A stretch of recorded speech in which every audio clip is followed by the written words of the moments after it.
वहीं बिजनौर में पेंट व्यापारी के घर में लाखों की डकैती का अंजाम दिया गया है। न सिर्फ डकैती बल्कि डकैती के साथ महिला के साथ सामूहिक दुष्कर्म भी किया गया है। दुष्कर्म के बाद महिला को सिगरेट से जलाया गया है।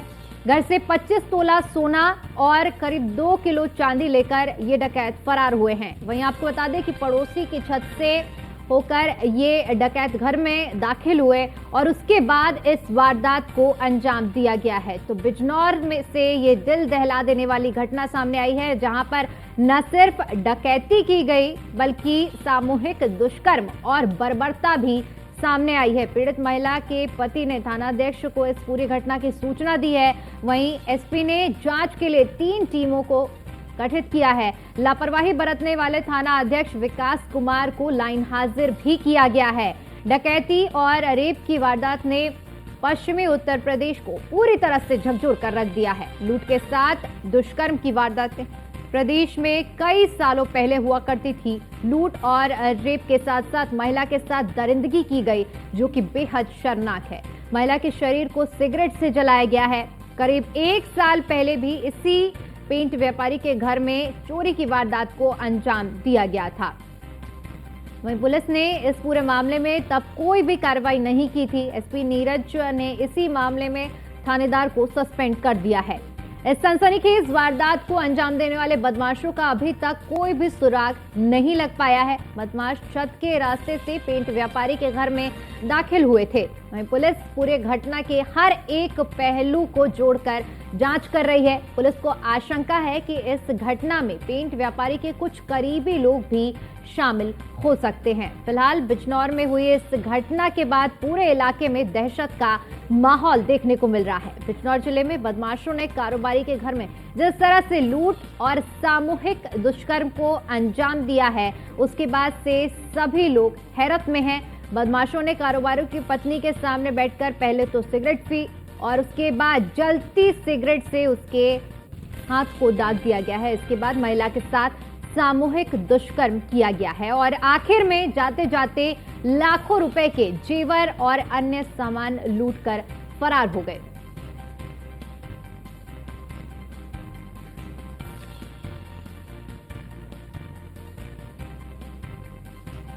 बता दें कि घटना की जानकारी के बाद बीजेपी विधायक कुंवर सुशांत सिंह पीड़िता के घर पहुंचे और न्याय का आश्वासन दिया गया है। लगभग 8:30 बजे थाना नगीना देहात को सूचना प्राप्त हुई कि रायपुर सादात गांव में एक व्यक्ति के घर पर जब सायंकाल परिवारीजन एक रिश्तेदारी में गए हुए थे, घर पर केवल एक महिला अकेले थी। पड़ोसी के छत के रास्ते 2 अज्ञात बदमाश घर के अंदर प्रवेश किए। उनके द्वारा महिला को नशीला पदार्थ सुंघाकर बेहोश किया गया और घर से ज्वेलरी, नकदी आदि चोरी कर ले गए। इस सूचना पर तत्काल क्षेत्राधिकारी नगीना मय स्थानीय पुलिस बल एवं फोरेंसिक टीम के साथ घटनास्थल का निरीक्षण किया गया। पीड़िता को मेडिकल के लिए भेजा गया। पीड़ित पक्ष द्वारा दोपहर में लगभग 1 बजे थाने पर तहरीर दी गई कि घर में 4-5 लोगों के द्वारा घुस करके लूटपाट की गई तथा पीड़िता के साथ दुष्कर्म करने की बात भी बताई गई। इस तहरीर पर थाना नगीना देहात पर सुसंगत धाराओं में अभियोग पंजीकृत कर लिया गया। उच्चाधिकारी गणों द्वारा घटनास्थल का निरीक्षण किया गया। घटना के सफल अनावरण के लिए 3 टीमें लगाई गई हैं और विभिन्न पहलुओं से इस घटना की जाँच की जा।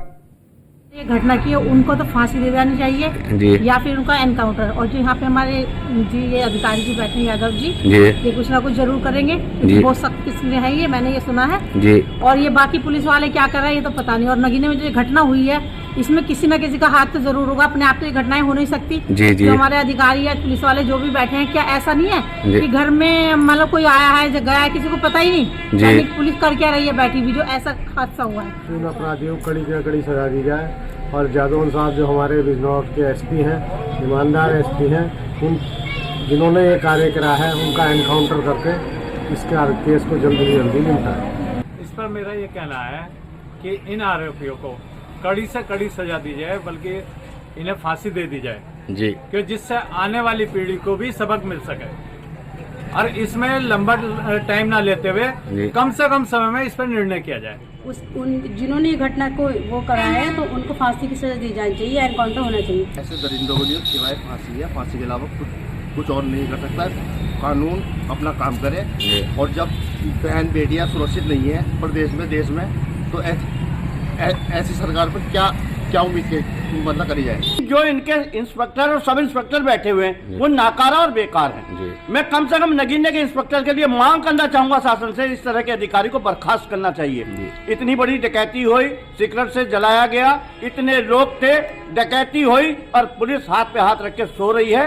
ये नाकामी मुख्यमंत्री की भी है, पुलिस की तो है, मुख्यमंत्री की भी है। उन्होंने ये घटना की है, उनको तो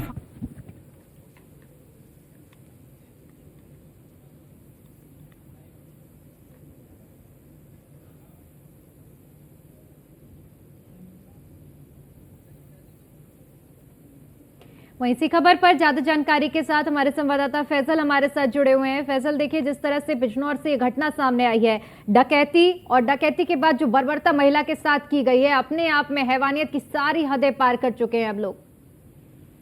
देखिए बिल्कुल, मैं आपको बता दूं, ये घटना बिजनौर की नहीं पूरी यूपी की कहा जा सकता है और इंडिया की बहुत बड़ी घटना कहा जा सकता है ऐसे, क्योंकि सबसे बड़ी बात यह है कि लूट के साथ गैंग रेप हुआ है और गैंग रेप भी इस तरीके से करा गया है कि सिगरेटें तक बुझाई गई हैं शरीर पर लगा लगा कर। तो कहीं ना कहीं बहुत बड़ी घटना है और घटना में एसपी नीरज कुमार जादौन ने जो थाना प्रभारी थे विकास कुमार, उन्हें लाइन आउट कर दिया है। अगर बात की जाए राजनीतिक दल की तो विधायक सुशांत कुमार बीजेपी के विधायक हैं बड़ापुर, वो खुद मौके पर जाते हैं, अधिकारियों से जानकारी लेते हैं। फिलहाल सबसे पहले अपडेट ये है कि डीआईजी मुरादाबाद मुनिराज शर्मा रायपुर बिहार जहां घटना स्थल है वहां पहुंच चुके हैं, मौके की जानकारी ले रहे हैं और उनका कहना है सख्त से सख्त कार्रवाई मैं आरोपी के खिलाफ तो करूंगा ही, मैं उन पुलिस वालों को भी नहीं बख्शूंगा जिनकी लापरवाही देखने को मिली है। लापरवाही इसलिए है कि इस व्यक्ति के साथ कुछ दिन पहले मारपीट और वो 80,000 की चोरी इसके व्यक्ति के घर हुई थी, उसमें भी कोई मतलब एक्शन नहीं हुआ था। उसी एक्शन को देख के एसपी नीरज कुमार जादौन का एक्शन देखने को मिला। अब डीआईजी मुरादाबाद घटनास्थल का जायजा ले रहे हैं। अब देखना यह है इतनी बड़ी घटना हो गई है,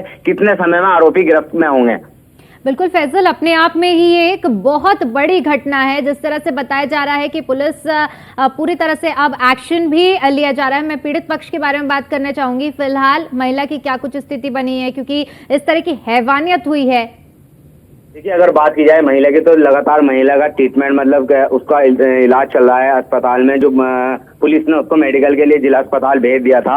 अभी फिलहाल अगर बात की जाए महिला से बात करनी तो महिला तो बात करनी तो दूर की बात है, घबराई हुई है और पुलिस कस्टडी में है इस समय। लेकिन हमने उनके पति से बात करी थी, उनके पति का साफ कहना है मुझे सुरक्षा दी जाए, क्योंकि वो धमकी देके गए थे कि अगर बहुत बहुत शुक्रिया आपका हमारे साथ जुड़ने के लिए और इस जानकारी के लिए। वही हमारे साथ इसी खबर पर हमारे एसोसिएट एडिटर ब्रिजेश श्रीवास्तव जी हमारे साथ जुड़ गए हैं। ब्रिजेश जी, देखिए जिस तरह से घटना सामने आई है, डकैती के साथ साथ सामूहिक दुष्कर्म किया गया और इसके साथ ही साथ जिस कदर की हैवानियत की गई है, अपने आप में झकझोर कर रख देने वाली ये घटना है। सबसे बड़ी बात यह है कि जो पूरी घटना हुई है, ये घटना अपने आप में पुलिस तंत्र पर सवालिया निशान है। सवालिया निशान इसलिए भी है, ये अपराध मुक्त उत्तर प्रदेश की बात होती है और अपराध मुक्त उत्तर प्रदेश में अगर पुलिसिया इस तरह की हीला हवाली सामने आएगी। आप देखिए इस पूरी घटना में 1 साल पहले भी इस परिवार में इस तरह की वारदात हुई थी और इसी महिला को बांध करके जो है लाखों रुपए की लूट की गई थी। उसके बावजूद ये मामला दर्ज होने की बजाय पुलिस ने इस पूरे मामले को टरका दिया था। ये कह दिया था कि सख्त से सख्त कार्रवाई करेंगे, लेकिन सख्त कार्रवाई की तो बात अलग है, ना आज तक कोई आरोपी पकड़े गए और ना ही उस घटना का अनावरण हुआ और उसके बाद फिर एक दूसरी घटना होती है। और सबसे बड़ी बात यह होती है कि जिस तरीके से आप पूरी डकैती को अंजाम दिया जाता है, डकैती के साथ सामूहिक दुष्कर्म जैसा जो है मतलब कुत्सित वारदात को अंजाम दिया जाता है, ये अपने आप में कानून व्यवस्था पर बड़ा सवाल है।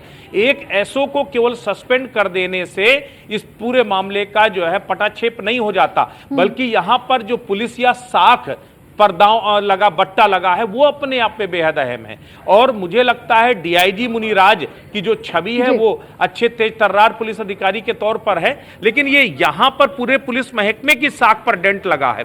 और जिस तरीके ये घटना हुई है उसने पूरे उत्तर प्रदेश में पुलिसिया कार्रवाई जो कार्यप्रणाली है उस पर सवालिया निशान लगाया है। ऐसे में जल्द से जल्द, जब तक कि न सिर्फ इस पूरी घटना के वारदात को अंजाम देने वाले आरोपी गिरफ्त में आते हैं बल्कि उन्हें कड़ी सी कड़ी सजा नहीं मिलती है, तब तक पुलिस की साख जो है नहीं सुधरेगी। तो जाहिर तौर पर बिजनौर में जो भी कुछ हुआ वो भी सरे शाम, आप सोचिए शाम को 7 साढ़े 7 बजे की ये पूरी घटना है। इसमें कई अभी लूपहोल्स भी है। पुलिस इस पूरे मामले को जो है वर्कआउट कर रही है, लेकिन इसमें भी कई ऐसी चीजें हैं जो अभी निकल कर सामने आएंगी तो वो हैरान कर देने वाली होंगी। जैसे पुलिस का जो पहला शक है वो किसी करीबियों पर ही जा रहा है। सबसे बड़ी बात यह है कि वो उस कारोबारी परिवार का क्या कोई करीबी था जिसने इस घटना को अंजाम दिया। उसको कैसे मालूम था कि पूरा परिवार इस वक्त बाहर है और अकेली महिला केवल घर पर है। ये सारी चीजें बताती हैं कि कहीं ना कहीं पहले से इस बात की रेकी की गई थी कि कब ये महिला अकेले होगी और कब जो है इस पूरी घटना को अंजाम दिया जाना है। तो जाहिर तौर पर अभी कई कड़ियां जोड़ना बाकी है, लेकिन इससे सबसे बड़ी बात यह है कि यह पुलिस की साख पर सवाल है। यह उस अपराध मुक्त उत्तर प्रदेश की साख पर सवाल है जहां पर सरेसाम ये पूरी घटना होती है, गैंगरेप का शिकार होती है एक महिला, इसके साथ लाखों रुपए की लूट होती है। तो जाहिर तौर पर पुलिस को इसको जल्द से जल्द वर्कआउट करना होगा और आरोपियों को गिरफ्त में लेना होगा। बिल्कुल ब्रिजेश जी, इस पूरी घटना को देखने के बाद ये कहना बिल्कुल भी गलत नहीं होगा कि अगर समय रहते पहले जिस तरह से इस वारदात को अंजाम दिया गया था, अगर तब कोई पुलिस की ओर से ठोस कदम उठाए होते तो आज एक महिला जिसके साथ जो इतने दर्द से गुजरी है वो इस दर्द से ना गुजरती और ये घटना ना होती। जाहिर तौर पर देखिए ये पुलिसिया लापरवाही है, पुलिसिया कार्यप्रणाली पर सवाल इसीलिए है क्योंकि आप सोचिए अगर आधी रात के बाद कोई घटना होती तो भी सवाल था, लेकिन शाम 7:30 बजे इस पूरी घटना को अंजाम दिया गया। ये अपने आप में बेहद अहम है। और इसी परिवार को 1 साल पहले भी इसी कारोबारी के यहाँ इस तरीके से जो है लूट हुई थी, जो है उसको भी पुलिस ने पूरे मामले को दबा दिया था। अगर तब भी इस मामले को पंजीकृत किया गया होता, अपराधियों की गिरफ्तारी की गई होती तो शायद ये घटना ना होती। ये भी हो सकता है कि पिछली बार की तरह अपराधी इस बार भी पुलिस से साठगांठ करके उन्होंने इस घटना को अंजाम दिया हो, क्योंकि अगर ऐसा नहीं होता तो आखिर क्या वजह थी। अगर ये घटना 1 साल पहले भी हुई थी तो उस घटना की एफआईआर क्यों दर्ज नहीं हुई थी, उस घटना के कोई आरोपी क्यों गिरफ्तार नहीं हुए। क्या पुलिस सिर्फ इसलिए मामले दर्ज नहीं करती है कि उसके पास एक एफआईआर, एक जांच का बोझ और बढ़ जाएगा। अगर इस तरह के अपराधों पर समय रहते लगाम लग जाए तो शायद इस तरह की घटनाओं की पुनरावृत्ति नहीं हो, लेकिन यह हैवानियत की सारी हदों को पार कर देने वाली घटना है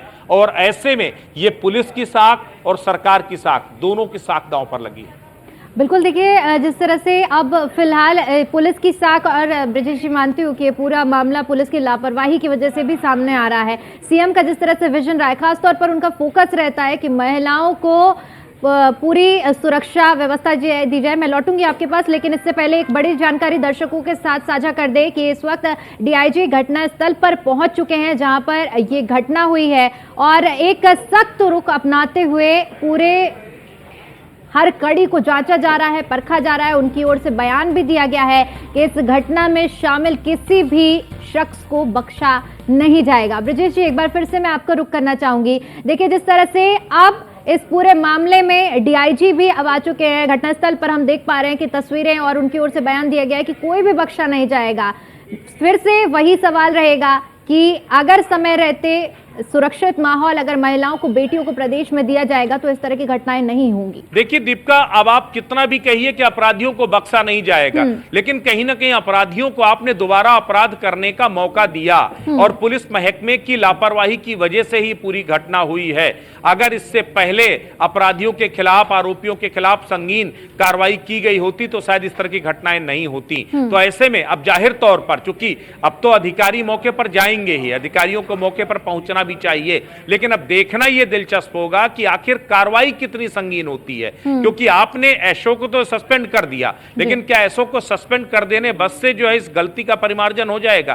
क्या इस गलती की जो है पुनरावृत्ति आगे नहीं होगी? पुलिस एश्योरेंस दे सकती है? ये सवाल है। सवाल हम इसीलिए कह रहे हैं, खाकी के इकबाल पर सवाल है।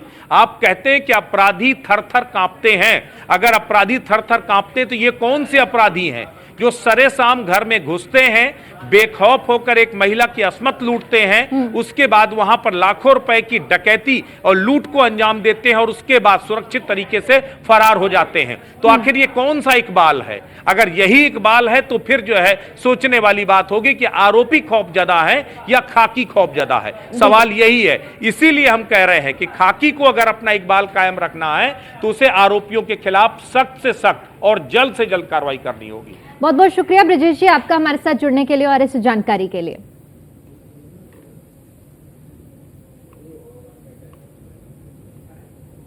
तो बिजनौर की ये दिल दहला देने वाली घटना, जहां पर शाम के वक्त में डकैती और सामूहिक दुष्कर्म को अंजाम दिया जाता है। हैवानियत इस कदर की जाती है कि महिला को सिगरेट से जलाया जाता है। और इसके साथ ही साथ आपको बता दें कि इससे पहले भी जो पीड़ित परिवार के घर में इसी तरह डकैती हुई थी, लेकिन तब मामले का संज्ञान नहीं लिया गया और उसी का नतीजा आज देखने को मिल रहा है कि न सिर्फ डकैती की गई बल्कि महिला के साथ बर्बरता भी की गई है।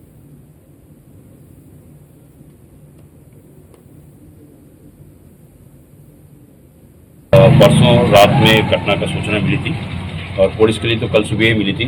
सुबह 8 बजे के बाद पुलिस की सूचना मिली। पूरे घटनास्थल पर सभी सीनियर अधिकारी आके मौके पर निरीक्षण किया है और प्रारंभिक स्वयं आके निरीक्षण कराया और उसके बाद हमको भी सूचना मिला, इसलिए हम भी आए घटना से निरीक्षण करने के लिए और आके उनको परिवार से मिला। मिलने के बाद हम लोग जो ऐसे कल मुकदमा लिखी हम लोगों ने, जो परिवारजन ने जो शिकायत लिखी थी उसका 100% तुरंत FIR दर्ज कर लिया। तुरंत SSP ने अपना टीम गठित किया, उनके नेतृत्व में टीम गठित करके जल्दी से जल्दी केस खुलासा करने का प्रयास कर रहे हैं। हमारा पुलिस टीम चारों तरफ काम कर रहा है, हर पहलू में जांच कर रही है। उम्मीद है जल्दी से जल्दी केस वर्कआउट हो जाएगी, हम लोग को उम्मीद है। और बाकी जो दोषी पुलिस कर्मचारी उनके भी SSP ने उनके खिलाफ डिपार्टमेंटल एक्शन लिए है और उनके भी जांच कर उनके जो भी लापरवाही उनसे उनका डिपार्टमेंट के जो उनके